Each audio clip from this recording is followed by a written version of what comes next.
सभी दोस्तों को नमस्कार। जय जोहार, जय झारखंड, राम राम, राधे राधे। कैसे हो आप सभी लोग? आशा होगा सभी लोग अच्छे होंगे। आज से आप लोग का मैथ का एक न्यू प्रैक्टिस सेट स्टार्ट हो रहे हैं, जो आपके झारखंड उत्पाद सिपाही और झारखंड पुलिस कांस्टेबल के लिए भी इम्पोर्टेंट है। और ये आपके प्रैक्टिस सेट नंबर आज 1 स्टार्ट होने वाले हैं, जिसमें आप लोग का 10 क्वेश्चंस कराए जाएंगे। ठीक है, और ये आपके एग्जाम के व्यू से एक्सपेक्टेड क्वेश्चंस रहने वाले हैं और ओरिजिनल पेपर जैसा प्रश्न रहेगा आपका।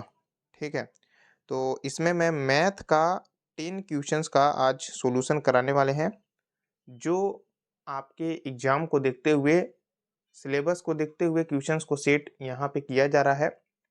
ठीक है, तो चलिए मैं आप लोग का ज़्यादा समय नहीं लेते हुए वीडियो को स्टार्ट करते हैं। ठीक है, और अभी तक आप लोग जो है चैनल को सब्सक्राइब नहीं किए हो तो आप लोग चैनल को जरूर सब्सक्राइब कर लीजिएगा। ठीक है, क्योंकि मैथ का इस टाइप के कंटेंट आपके इसी चैनल पे मिलेगा और साइंस का भी क्लास कंटिन्यू रहेंगे अब से। ठीक है, और मैं आप लोग को बता दूं कि ऐसे तो मैं झारखंड उत्पाद सिपाही के लिए बहुत सारे मैथ का प्रैक्टिस सेट करा चुका हूं। अगर आप नहीं देखे होंगे तो आप लोग प्लेलिस्ट एक बार चेक कर लीजिएगा। तो प्रैक्टिस सेट मैथ का बहुत सारे पड़ा हुआ है, आप उसे अवश्य देख लीजिएगा। अगर आप प्रैक्टिस सेट जितना मैं कराया हूँ अगर आप देख लिए होंगे तो आप एकदम आसानी तरीके से मैथ में 10 में 10 क्वेश्चन सही करने वाले हो। तो आज से आप लोग का मैथ का एक न्यू सेशन स्टार्ट होता है, मैथ प्रैक्टिस सेट 1। चलिए फिर मैं वीडियो को स्टार्ट करते हैं।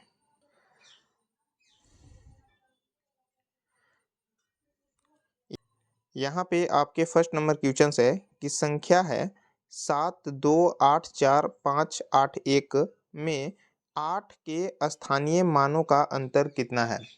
देखिए, दो प्रकार का होता है, एक होता है स्थानीय मान, एक होता है जातीय मान। ठीक है, तो देखिए कैसे स्थानीय मान कैसे निकलता है। देखिए यहाँ पे आपका स्थानीय मान कैसे निकालते हैं। जैसे जो भी आपका नंबर यहाँ पे दिया हुआ है, ठीक है, उसमें बोला हुआ है कि 8 के 2 स्थानीय मानों का अंतर क्या है, मतलब कि 8 दो को है यहाँ पे। ठीक है, तो इसका स्थानीय मान के बीच का अंतर पूछा है। ठीक है, तो देखिए एक आपका 8 देखिएगा तो यहाँ पे है, तो स्थानीय मान में क्या होता है कि 8 तो एक यहाँ पे है। ठीक है, तो यहाँ पे मैं 8 लिख दिया, लेकिन अब देखना है कि इस 8 नंबर के बाद में कितना नंबर है। तो यहाँ देखोगे 1 2 3 4, 4 नंबर है, इसका मतलब यहाँ पे तो 4 जीरो होगा। ठीक है, अब देखिए एक और 8 का हमें निकालना है, तो एक और 8 का चलिए मैं निकालता हूँ। तो यहाँ पे एक 8 है ना, सबसे लास्ट के 2 डिजिट पे है। ठीक है, तो इसका अंतर अगर पूछा है और माइनस कर दीजिए, यहाँ पे 8 लिख दीजिए, और इस 8 के बाद कितना नंबर है, तो यहाँ पे एक ही नंबर है जो 1 है, तो यहाँ पे एक जीरो लगा दीजिए। तो जब आप इसको घटाओगे तो यहाँ पे आपके 7 9 9 20 मिलेंगे, जो यहाँ पे आपके देखिएगा तो ऑप्शन बी करेक्ट है। तो स्थानीय मान क्या होता है कि जिस भी संख्या का स्थानीय मान आपको निकालना है, वहाँ पे आपको देखना है कि वह नंबर कहाँ पे है। उस नंबर को आप लिख दीजिए जिस नंबर का निकालना है। जैसे 8 का मैं निकाला तो यहाँ 8 लिख दिया। अब आपको देखना है कि इस 8 नंबर के बाद कितना नंबर है, जितना नंबर रहेगा उतना आपको जीरो निकालना है। ठीक है, तो यहाँ पे 8 जो था 2 गो था, इसी चलते यहाँ पे 2 8 का स्थानीय मान पूछा था। अब देखिए यहाँ पे आपका जातीय मान क्या होता है। तो जातीय मान जो होता है, जैसे आपसे पूछ दे कि 8 का जातीय मान क्या होगा, तो यहाँ पे 8 होगा। मतलब कि जातीय मान वह संख्या होता है, जो भी संख्या आपका अगर पूछेगा, जैसे कि 6 7 9 8 4, ये सब नंबर का अगर जो जातीय मान होता है वही सेम होता है। जैसे आपसे पूछ दे कि 9 का जातीय मान क्या होगा, तो 9 ही होगा। अगर यहाँ पे 7 का जातीय मान क्या होगा, तो 7 होगा। मतलब कि जो नंबर रहता है वही उसका जातीय मान होता है, और स्थानीय मान मैं आपको बता ही दिया। चलिए अगला आपके क्वेश्चंस की ओर चलते हैं। उम्मीद होगा कि क्वेश्चंस आसानी तरीके से आप लोग को समझ में आए होंगे। और आप लोग को बता दूं कि अगर आप लोग को क्लास का पीडीएफ चाहिए तो आप टेलीग्राम चैनल को आप ज्वाइन कर सकते हो, डिस्क्रिप्शन बॉक्स में लिंक मिल जाएंगे। चलिए अगला आपका 2 नंबर क्वेश्चन है 0.32 तथा 0.02 का मध्यानुपाती क्या है। एक मध्यमानुपाती होता है, ठीक है, इसका फॉर्मूला होता है रूट अंडर का ए बी। ठीक है। इसका मतलब ये हुआ कि ये आपका क्या है, एक ए है और ये बी है। अब इसी में आपको रख देनी है, तो रूट अंडर हो गया और 0.0 सॉरी यहाँ पे आपका 32 हो जाएगा, ठीक है। और यहाँ मल्टीप्लाई हो जाएगा 0.02 में, ठीक है। अब आप यहाँ से क्या करो कि पॉइंट को हटाओ, तो यहाँ पे डबल जीरो, यहाँ से हटाओ ये भी डबल जीरो। अब देखो रूट अंडर 32 में 2 का मल्टीप्लाई 64 और नीचे कितना जीरो हो जाएगा, 4 जीरो हो जाएगा। अब देखिए 64 का वर्गमूल कितना होता है 8 और यहाँ पे 4 जीरो है तो 2 जीरो यहाँ से बाहर होगा, इसका मतलब ये आया ना। अब इसको भाग करोगे तो यहाँ पे 0.08 आएगा। यहाँ पे आपके ऑप्शन दिखेगा तो बी यहाँ पे क्या है, करेक्ट है। तो ये एक फार्मूला होता है कि मध्यानुपाती का जो फार्मूला होता है वह रूट अंडर का ए बी होता है, ठीक है। तो यहाँ पे ये ए वैल्यू है, ये बी है, अब रख देनी है और क्या। चलिए अगला आपके क्वेश्चंस क्यों चलते हैं। अगला आपका 3 नंबर क्वेश्चन है, 100 मीटर लंबे रेलगाड़ी, ठीक है, 90 किलोमीटर पर घंटे की चाल से चल रही है, इसे एक खंभे को पार करने में कितना समय लगेगा। 100 मीटर के लंबे रेलगाड़ी, ठीक है, 90 किलोमीटर पर घंटे की चाल से चल रही है, एक खंभे को कितने सेकंड में पार करेगा। यहाँ पे आप देखोगे तो ये 90 किलोमीटर पर घंटा में है और आपसे टाइम यहाँ पे पूछा हुआ है सेकेंड में, तो जो यहाँ पे किलोमीटर पर घंटा है उसको हमें मीटर पर सेकंड में करना होगा, ठीक है। तो हमें चाहिए टाइम, तो टाइम बराबर क्या होता है, डिस्टेंस अपॉन का क्या होता है, स्पीड। डिस्टेंस कितना है, 100 मीटर है, इसको तो कुछ करना नहीं है। अब देखिए ये आपके इसे स्पीड से भाग करोगे ना, तो इसमें जब आप 90 किलोमीटर पर घंटे को मीटर पर सेकंड में करोगे तो 5/18 का मल्टीप्लाई करना होता है। अब देखो ये 18 पच्चे 90, ठीक है, और 25 से ये चला जाएगा आपका 4 बार में, इसका मतलब कि 4 सेकंड में जो है एक खंभे को पार करने में उनको 4 सेकंड का समय लगेंगे। जो ऑप्शन आपके यहाँ पे क्या है, करेक्ट है। अब यहाँ पे बहुत सारे कैंडिडेट ये सोचेंगे कि डिस्टेंस तो यहाँ पे रेलगाड़ी प्लस का यहाँ पे तो खंभा का भी तो डिस्टेंस ऐड होता, तो क्योंकि ट्रेन के सामने खंभा का कोई लेंथ होता नहीं है, ठीक है, इस चलते यहाँ पे खंभा का या फिर कोई व्यक्ति को पार करने में कितना समय लगेगा, तो इन लोग का डिस्टेंस यहाँ पे ऐड नहीं किया जाता है, कोई डिस्टेंस होता नहीं है इन लोग का। अब यहाँ पे अगर बोल देता कि एक ट्रेन एक लंबे सुरंग को या फिर प्लेटफॉर्म को पार करता है, तो वहां पे दोनों ऐड होता है, एक प्लेटफॉर्म का लेंथ प्लस का रेलगाड़ी का लेंथ, या फिर जो टनल रहता उसका लेंथ प्लस का आपका ट्रेन का लेंथ ऐड होता। लेकिन खंभा और व्यक्ति में ट्रेन का लेंथ नहीं ऐड किए जाते हैं। चलिए क्वेश्चंस अगला आपको देखते हैं क्या क्वेश्चंस है।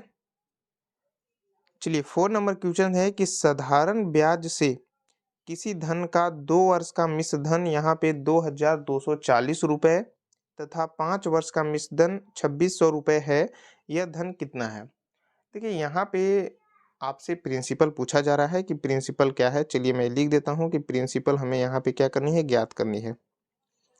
अब ये क्वेश्चन अपना आप में थोड़ा बेहतरीन है। देखिए 2 वर्ष का मिश्रधन, मैं आपको बता दूं कि मिश्रधन होता क्या है। मिश्रधन एक अमाउंट होता है और अमाउंट क्या होता है कि अमाउंट में प्रिंसिपल प्लस का उस पे जो ब्याज है वह ऐड होता है। इसका मतलब ये हुआ कि जब आप जितना रुपए दिए और उस पे जो ब्याज लगा दोनों आपका जब ऐड होगा तो वही अमाउंट होता है, वही मिश्रधन होता है। तो 2 वर्ष का यहाँ पे मिश्रधन है, 2 ईयर का यहाँ पे क्या है, ये मिश्रधन है, मतलब अमाउंट है, ठीक है। अमाउंट है कितना है, 2240, ठीक है। और यही राशि जो है 5 वर्ष का जो मिश्रधन है, यही राशि 5 वर्ष में कितना हो जाता है, 2600 रुपये हो जाते हैं, ठीक है। चलिए अब आसान आपका क्वेश्चंस बन चुके हैं। हमें यहाँ पे क्या ज्ञात करनी है, प्रिंसिपल। प्रिंसिपल मतलब पहले कितना हम पैसा दिए थे। अगर आप देखोगे तो 2 साल में इतना पैसा था, तो 3 साल और बढ़ गया, मतलब 5 साल में इतना हो गया, तो यहाँ पे 3 साल का हम ब्याज निकाल सकते हैं, ठीक है।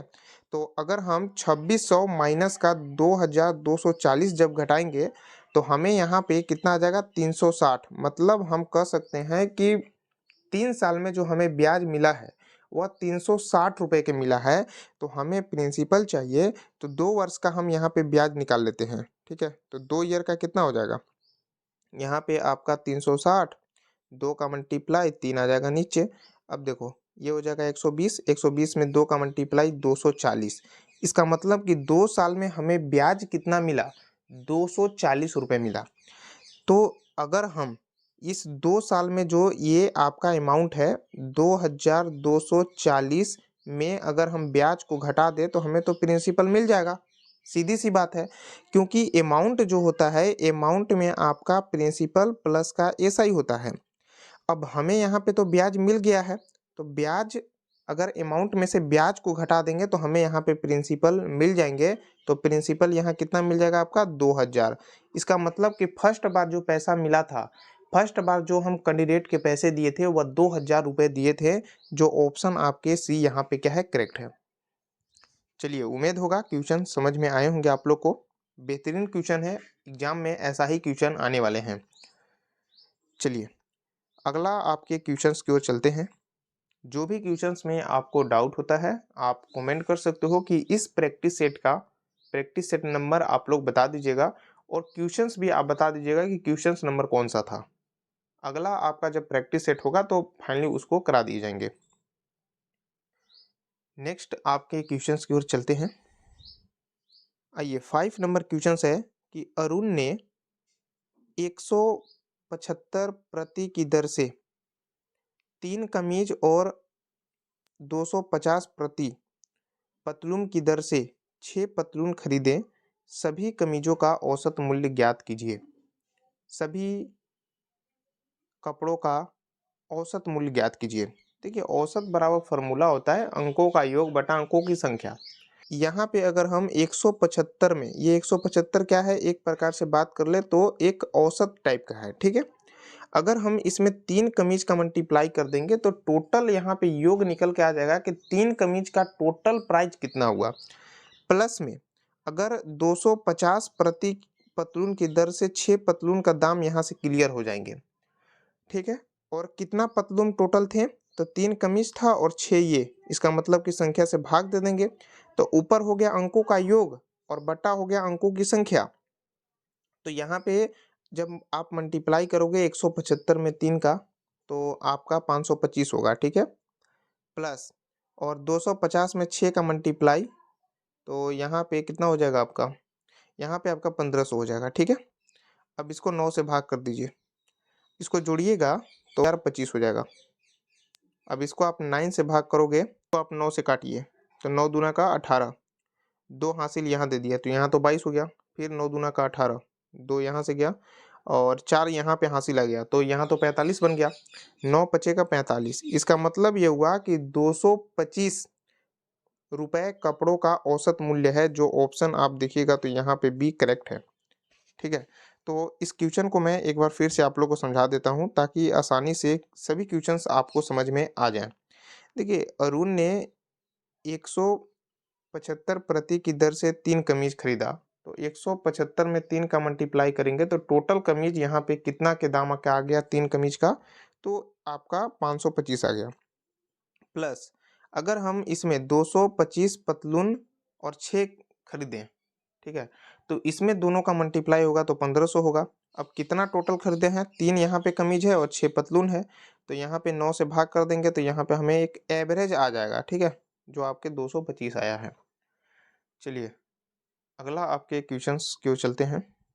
6 नंबर आप लोग बनाइए, इसको आसान क्वेश्चन है। यदि आप 2500 में एक जैकेट खरीद रहे हो और 450 में मतलब 4500 में वैसे ही 2 जैकेट खरीद रहे हो तो छूट प्रतिशत ज्ञात कीजिए। एक जैकेट का अंकित मूल्य 2500 है। चलिए ये थोड़ा सा लॉजिकल क्वेश्चन है। यहाँ पे सिंपल सी बात है कि एक जैकेट का दाम अगर 2500 है तो 2 जैकेट का दाम यहाँ पे कितना आ जाएगा, 2 जैकेट का जो मूल्य आ जाएगा ना यहाँ पे कितना आ जाएगा, आपके 5000 रुपये आ जाएंगे, ठीक है। अब देखिए अगर मान लीजिए आपको 5000 के जगह पे अगर आपको 4500 रुपये में अगर मिलेगा तो कितना आपका प्रॉफिट हुआ। क्वेश्चंस वही बोल रहा है, जो क्वेश्चंस बोला है कि यदि आप 200 यदि आप 2500 में एक जैकेट खरीद रहे हो और 4500 में वैसे ही 2 जैकेट खरीद रहे हो तो छूट प्रतिशत क्या है? मान लीजिए कि यहाँ पे एक जैकेट का मूल्य 2500 है, 2 जैकेट का मूल्य यहाँ पे 5000 लग रहा है। अगर आपको 2 जैकेट 2500 में मिल जाए तो कितना प्रॉफिट होगा? परसेंटेज में बतानी है। यहाँ पे आप देखिएगा तो सिंपल सी बात है कि ₹500 का प्रॉफिट हुआ है। लेकिन यहाँ पे आपका आंसर जो है रुपए में नहीं है, परसेंटेज में पूछा है। आसान है। देखिए ₹500 बटा में आपका जो फर्स्ट वाला आपका पेमेंट था 5000, इससे आपको भाग करनी है, ठीक है? और 100 का मल्टीप्लाई, तो डबल जीरो से डबल जीरो गया, एक जीरो से ये गया, 5 से 5 ये गया। इसका मतलब कि यहाँ पे 10% का आपका प्रॉफिट हो रहा है, जो ऑप्शन यहाँ पे क्या है, बी करेक्ट है। चलिए अगला आपके क्वेश्चंस की ओर चलते हैं। आपका क्वेश्चंस नंबर सिस्टम से लिया गया है। 7 नंबर क्वेश्चन है, यदि 4592 पी 8 से विभाजित है तो पी का मान क्या है? देखिए ऐसे तो आप इसको बना ही सकते हो। क्या करोगे कि आप सभी ऑप्शन को रखोगे यहाँ पे, तो 8 से भाग करके देखोगे कि यहाँ पे आपका 4 5 9 2 1, और पी के जगह पे आप क्या करोगे कि 4 रख के देखोगे कि भाग हो रहा है कि नहीं। फिर अगर नहीं हुआ तो ये नहीं हुआ, इसका मतलब 2 देखते हैं, 8 देखते हैं, 6 देखते हैं। तो आप इस टाइप से मतलब करके बना सकते हो, तो इसमें आपके ज़्यादा समय लग सकते हैं। अब इसको आपको आसानी तरीके से कैसे बनाना है, तो देखिए क्वेश्चंस आपके है कि 8 से विभाजित, मतलब कि 8 के विभाजन का जो नियम बोलता है वह कहता है कि संख्या के अंतिम 2 अंकों का युग्म यदि 8 से विभाजित हो तो वह संख्या भी 8 से विभाजित हो जाएंगे। मैं क्या बताया कि जैसे ये संख्या दे दी है आपके 5 3 8, ठीक है, और आपका 2 7 2। यहाँ पे मैं बोला कि अगर 8 से विभाजन का नियम यह बोलता है कि संख्या के अंतिम 3 अंकों का युग्म, अंतिम 3 संख्या ये अगर 8 से विभाजित है तो वह पूरा संख्या भी 8 से विभाजित होगा। तो चलिए इसको भाग करते हैं। 8 से इसको करते हैं, 3 नंबर को, लास्ट का डिजिट को भाग करते हैं। देखिए 8 से करेगा 8 तरीके 24, ठीक है, और यहाँ पे कितना दे देगा, ये 3 दे देगा, 8 चौके 32। इसका मतलब कि ये तो भाग हो जा रहा है, तो ये संख्या भी आपके पूरा पूरा भाग हो जाएगा, आप चेक कर सकते हो, ठीक है। तो 8 का विभाजन का नियम यही बोलता है। अब यहाँ पे हमें क्या है कि 8 का विभाजन में 3 डिजिट हमको रखना है, ठीक है। तो 8 से भाग करनी है सिर्फ 3 डिजिट में, 21 पी, ठीक है। आप इसको 2 से कीजिए, 16 हो जाएगा। यहाँ पे बचा कितना, 5। अब यहाँ पे पी उतार दीजिए। अब देखो, अब ऑप्शन आपको लेनी है और क्या, 4 रखिए। यहाँ पे 4 रखिएगा तो 54 हो जाएगा। क्या 54 8 से विभाजित होता है? तो 8 पचे 40, अच्छा अगर 56 तक जाता है, 54 तो नहीं होता है, इसका मतलब ये नहीं होगा, ठीक है। अब यहाँ पे ये नहीं हुआ, अब इसमें हम 2 ले लेते हैं, 52 भी नहीं होगा क्योंकि 56 चाहता है। यहाँ पे आप 8 रखोगे तो 8 भी नहीं होगा। अगर आप यहाँ पे 6 रख दोगे तो ये पूरा पूरा विभाजित हो जाएंगे। इसका मतलब ये हुआ कि 56 और 8 पचे 40, अच्छा 48, 8 सत्ते 56, मतलब पूरा पूरा भाग हो रहा है। मतलब कि पी के जगह पे अगर 6 नंबर रहेगा, ठीक है, ऑप्शन आपके डी यहाँ पे करेक्ट है। 6 अगर रहेगा तो ये पूरा संख्या जो है 8 से विभाजित हो जाएंगे, ठीक है। चलिए उम्मीद है क्वेश्चन समझ में आप लोग को आए होंगे, बेहतरीन है। और भी मैं इस टाइप के क्वेश्चन लाऊंगा, जैसे यहाँ पे आपके 9 से विभाजन वाला ला दूंगा, 11 से, 13 से, ठीक है, 7 से, 2 से, 4 से। तो इससे क्या होगा कि जब भी इस टाइप के क्वेश्चन आएगा तो आप आसानी से बना सकते हो, और सभी के मैं विभाजन का नियम बता दूंगा, ठीक है। चाहे बड़ा बड़ा भी नंबर रहेगा, चाहे जितना भी बड़ा नंबर रहेगा, आप आसानी से बता सकते हो कि इसका यहाँ पे ये नंबर होना चाहिए। चलिए अगला आपके क्वेश्चन है। यहाँ पे आपके 8 नंबर क्वेश्चन है, निम्नलिखित में से कौन सी संख्या 4 से विभाजित नहीं है? आपके यहाँ पे ऑप्शन दिए हुए हैं। चलिए 4 का भी विभाजन का नियम आ चुके हैं। देखिए 4 का विभाजन का नियम कहता है कि यदि किसी संख्या के अंतिम 2 अंकों का युग्म 4 से विभाजित हो तो वह संख्या भी 4 से विभाजित हो जाएगा। जैसे एग्जाम्पल के तौर पे मैं यहाँ पे कुछ नंबर लिख रहा हूँ, ठीक है। जैसे मान लो यहाँ पे 34 है और 8 है और यहाँ पे आपके 20 है, 24, ठीक है। मैं आपको क्या बताया, मैं आपको बताया कि यदि किसी संख्या के अंतिम दो, ठीक है, यहाँ पे सिर्फ अंतिम दो, ये वाला, इसको अच्छा तरीके से क्लियर करता हूँ, ये वाला सिर्फ अंतिम दो अंकों का युग्म 4 से विभाजित हो तो वह संख्या भी 4 से विभाजित हो जाएंगे। इसको 4 से विभाजित कीजिए, आसानी तरीके से ये 6 बार में चला गया। मतलब ये कि ये पूरा संख्या आपके 4 से विभाजित है, ठीक है, ठीक है। अभी जो मैं 8 का विभाजन का जो नियम बताया उसमें ये बताया कि लास्ट का 3 डिजिट 8 से विभाजित है तभी वह संख्या 8 से विभाजित होगा, ठीक है। तो 4 में आपको क्या याद करना है, लास्ट का 2 डिजिट, ठीक है। अब चलिए यहाँ पे आप आसानी से बना लोगे, ऐसे भाग करोगे तो ज़्यादा समय लगेंगे। लास्ट का 24 है, 4 से विभाजित हो सकता है क्योंकि 4 के विभाजन में लास्ट का 2 ही यूनिट डिजिट हमको, तो लास्ट का हमें 2 ही डिजिट को चेक करना है। 24 है, भाग हो जाएगा 4 से, बिल्कुल सही है। अच्छा, अब देखो यहाँ पे क्या है, 52 है, ये भाग होगा तो 52 से आप 4 में भाग कीजिए। अब देखिए यहाँ पे क्या है, 52, 4 से भाग कीजिए तो 52 में क्या चला जाएगा, 1 से करिएगा 4 होगा। यहाँ पे कितना आ गया आपका, यहाँ पे 1 हो गया 12, इसका मतलब ये भी चला जाएगा, चलिए ये भी ठीक है। अब 50 जाएगा, 50 नहीं जाएंगे क्योंकि 50/4 करोगे तो 2 से करिएगा 2 होगा, यहाँ 25, तो ये तो पूरा पूरा भाग ही नहीं जा रहा है। ये आपका पॉइंट में आ रहा है ना, 12 पॉइंट करके कुछ आएगा, ठीक है, 12.5 करके आएगा, तो ये तो होगा नहीं। इसका मतलब ये नहीं है क्या, ये 44 तो 4 से सीधी सी बात है कि भाग हो जाएगा, ये भी करेक्ट है। क्वेश्चन पूछा था कि 4 से विभाजित नहीं है, तो आपका ये चीज नहीं है जो ऑप्शन आपके सी करेक्ट है। चलिए उम्मीद होगा समझ में क्वेश्चंस आए होंगे। तो मैं आपको दो बताया यहाँ पे, एक 8 के विभाजन का नियम कहता है कि लास्ट का 3 डिजिट, लास्ट का 3 अंक अगर 8 से विभाजित हो जा रहे हैं तो वह संख्या भी 8 से विभाजित हो जाएंगे। 4 का नियम ये बताया कि अगर लास्ट का 2 डिजिट, लास्ट का 2 अंक भी अगर 4 से विभाजित हो रहा है तो वह पूरा संख्या आपके 4 से विभाजित हो जाएंगे। चलिए अगला आपके क्वेश्चंस की ओर चलते हैं। अगला आपका क्वेश्चंस 9 नंबर है, ये भी बेहतरीन क्वेश्चंस है, ठीक है। एक व्यक्ति अपने वेतन का 25% किराए पर, 30% भोजन पर और 25% अन्य खर्चों पर खर्च करता है। यदि वह 350 की बचत करता है तो उसका वेतन ज्ञात करें। क्वेश्चन अपना आप में बेहतरीन है। चलिए इसको आप लोग बनाइए, इसको थोड़ा मैं समय देता हूँ, ऐसे तो आसान है। देखिए यहाँ पे बोला हुआ है कि 25% किराए पर, तो यहाँ पे 25% लिख दीजिए किराए पर, और क्या करता है 30% भोजन पर, इसको भी ऐड कीजिए, और अन्य जो है 25% अन्य पर खर्च करता है, इसको जोड़िए तो कितना हो रहा है आपका, ये आपके 80% हो रहा है। इसका मतलब ये हुआ कि ये तो 80% किसी चीज़ में तो खर्च कर रहे हैं, जिसमें कि किराए पे, भोजन पे और अन्य पे, ठीक है।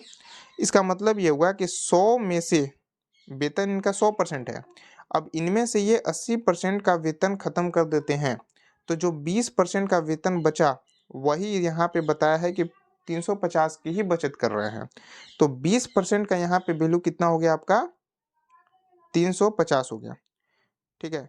तो उसका वेतन क्या है, तो वेतन हमें ज्ञात करना है ना, तो 100% है।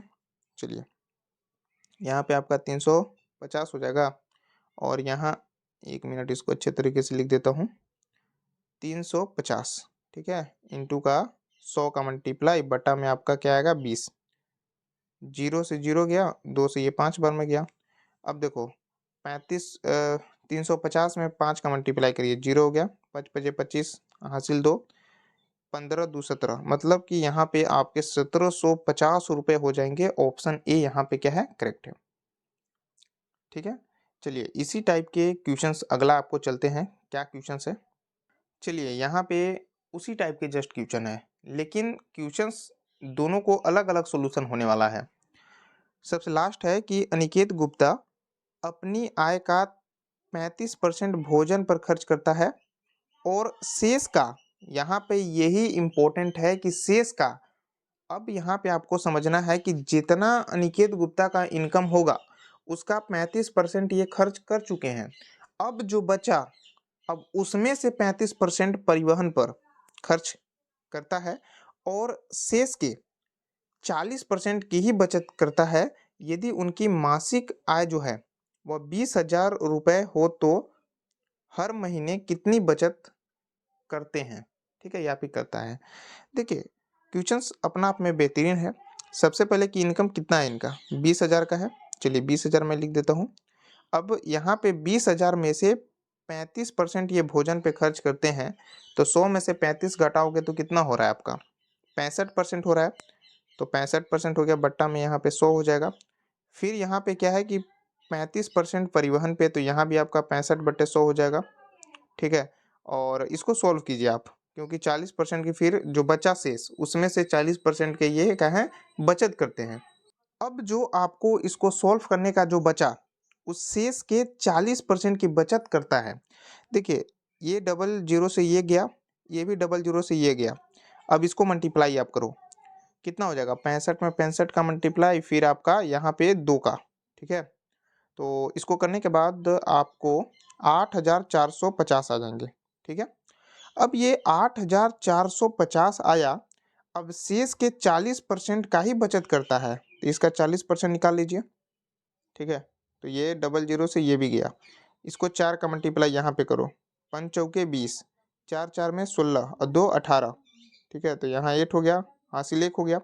8 चौके 32, 1 33, इसका मतलब कि आपके 3380 रुपये हर महीने की बचत करते हैं, जो ऑप्शन आपके बी यहाँ पे क्या है, करेक्ट है। उम्मीद है कि क्वेश्चंस आप लोग को आसानी तरीके से समझ में आए होंगे। ठीक है, तो आज आप लोग का ये प्रैक्टिस सेट नंबर 1 था। ठीक है, जो आपके ओरिजिनल पेपर जैसा जस्ट क्वेश्चन को सेट किया जा रहा है, और इसी टाइप के भी मैथ में आपके क्वेश्चंस रहने वाले हैं। और अब आप लोग का साइंस का भी क्लास कंटिन्यू चलेंगे। ऐसे तो साइंस के मैं 5 प्रैक्टिस सेट तक करा चुका हूँ। ठीक है, और नेक्स्ट प्रैक्टिस सेट भी आपको समय पे ही देखने को मिलेंगे, और जीके का भी आपको क्लास कराए जाएंगे। चलिए, आप लोग को वीडियो कैसा लगा आप कमेंट बॉक्स में बता सकते हो, और अगर आप लोग को जो भी कुछ डाउट होता है तो आप कमेंट में बता सकते हैं। और अभी तक आप वीडियो को लाइक नहीं किए हो तो वीडियो को लाइक करके चैनल को सब्सक्राइब करके अपने दोस्तों के साथ इस वीडियो को जरूर शेयर कीजिएगा। चलिए फिर मिलते हैं आपके न्यू प्रैक्टिस सेट 2 में।